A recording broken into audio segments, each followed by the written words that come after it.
The deepest point humans have ever reached is often cited as the Mariana Trench, 11 kilometers below the ocean surface.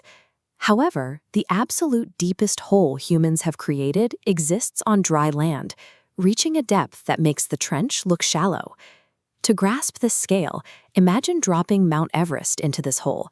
Even with the world's tallest mountain inside, there would still be 3 kilometers of empty space above the peak. In 1970, Soviet scientists began a mission to explore the Earth's interior. While the public was captivated by the space race, this team focused their efforts in the opposite direction. The engineers prioritized pure geological research, aiming to analyze the composition of the crust, rather than searching for industrial resources like oil or gas. They established their base on the Kola Peninsula, a remote and desolate stretch of land in the Russian Arctic. Using massive, specialized drilling rigs, the team spent 2 decades grinding through layers of ancient rock to reach depths never before sampled.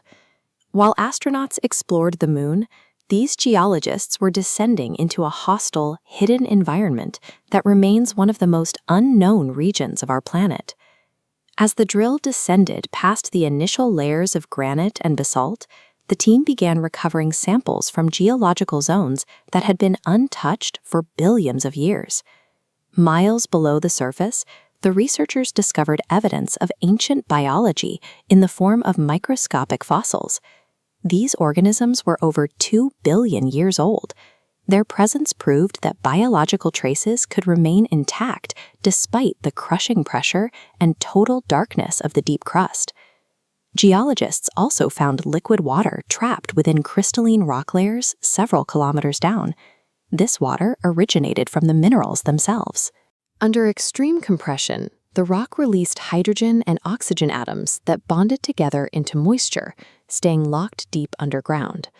The team also detected high-pressure hydrogen gas, suggesting the deep crust is a far more chemically volatile environment than previous models suggested. These findings forced scientists to revise their understanding of the Earth's interior, proving the crust is a dynamic and complex system. After passing the 10-kilometer mark, the project encountered a physical barrier that the team had not anticipated. This graph compares the expected heat against what the team actually measured. While they predicted 100 degrees Celsius, the temperature at the bottom of the hole surged to 180 degrees. At these temperatures, the rock entered a plastic state. It began to flow like thick honey, making it impossible to maintain a stable borehole. The heat caused the mechanical equipment to fail. Drill bits warped, industrial lubricants evaporated, and the required electronics were destroyed. Thermodynamics eventually halted the descent.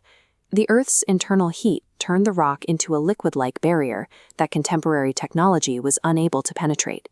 The project ended in 1989 at a final official depth of 12,262 meters. Today, the site is marked by a simple, rusted metal cap. It is the only physical evidence of the 9-inch opening that leads to the deepest point on Earth. This hole is deep enough to hold all of Mount Everest, with 3 kilometers of empty space remaining above its peak. Despite 2 decades of effort, this achievement represents only 0.2. The Kola Superdeep Borehole serves as a reminder that while we look toward the stars, a massive and unexplored frontier still exists directly beneath our feet.